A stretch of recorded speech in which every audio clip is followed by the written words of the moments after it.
Yes, it is the Steve Malzberg Show. J.D. Hayworth manning the Newsmax TV National News Desk this evening. It's so good to have you along as we do, I guess, what will be our final collaborative effort, at least for the near future. You see, Newsmax New York, the new Newsmax New York, is almost set. Steve takes time out from helping watch the paint dry to join us tonight. Now, how is the new spot, pal? It's great, and actually I wash the windows. I don't wash the paint dry. That's someone else. Yeah. But I've been washing the windows, and tomorrow we'll debut, to a great extent, what the new set will look like, and we'll be on our own, and you could prepare for your show, which you've been so kind to helping me out here. And then, of course, you do your own show right after me at 8 o'clock Eastern Time. So everybody stay tuned tonight and tune in every night for JD's show, of course. Yeah, but still an hour between now and Newsmax Prime with the eponymously named Steve Malzberg Show. So, Brother Steve, what's on your mind tonight? Well, crazy news, Dave. Why don't we start with the $400 million delivered to Iran in a cargo plane in the middle of the night in January. Wall Street Journal reporting that it was looks like it could have very well been in exchange as ransom for the release of 4 U.S. hostages that Tehran was holding. The administration denies it, but they can't deny that the money, and by the way, that's $400 million. We still are going to pay them over $1 billion more. And the White House spokesman today could not deny or cannot assure us that that money would not be used for bad purposes. The president was quite forward-leaning in advance of the nuclear deal even being completed, in acknowledging that we know that Iran supports terrorism. We know that Iran supports Hezbollah and the Assad regime. And it certainly is possible that some of the money that Iran has is being used for those purposes too. Isn't that comforting, JD? Well, you know, there was a hidden message in there. I don't know if you noticed it, Steve, but there was a rhetorical dog whistle in there, a TV dog whistle. Josh Earnest must be bucking for a gig at MSNBC because you see, he said the president was quite forward-leaning. Remember that kind of bizarre MSNBC yes, promotional campaign, Lean Forward? Yeah, we're all leaning forward, and I'll let you fill in the blank at home about the ransom to the Iranians.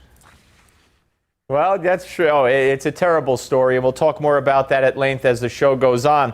Also, a lot of chatter today. The media is going nuts. Donald Trump's campaign is in disarray.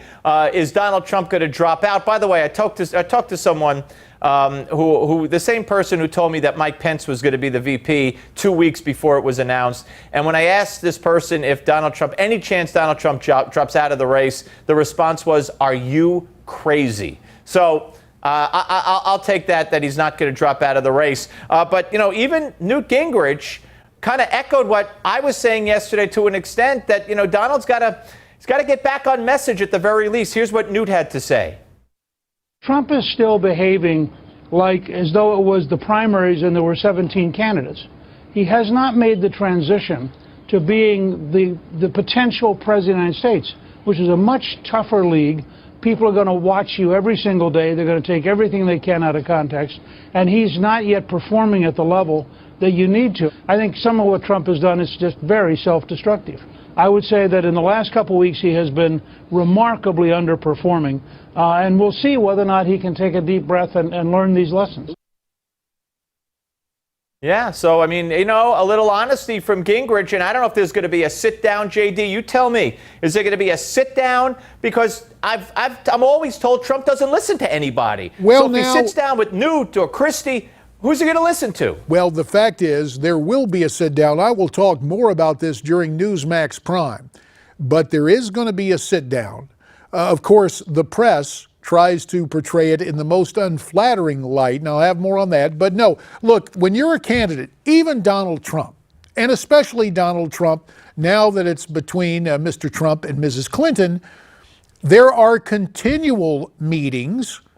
There are continual after-action reviews of what goes on. Despite the best effort to persuade to portray this as some sort of swashbuckling Andy Hardy-esque, hey, let's put on a show, hey, let's put on a campaign. Believe me, there are meetings, but there will be a big meeting with Mr. Trump and his most trusted advisors in the not too distant future.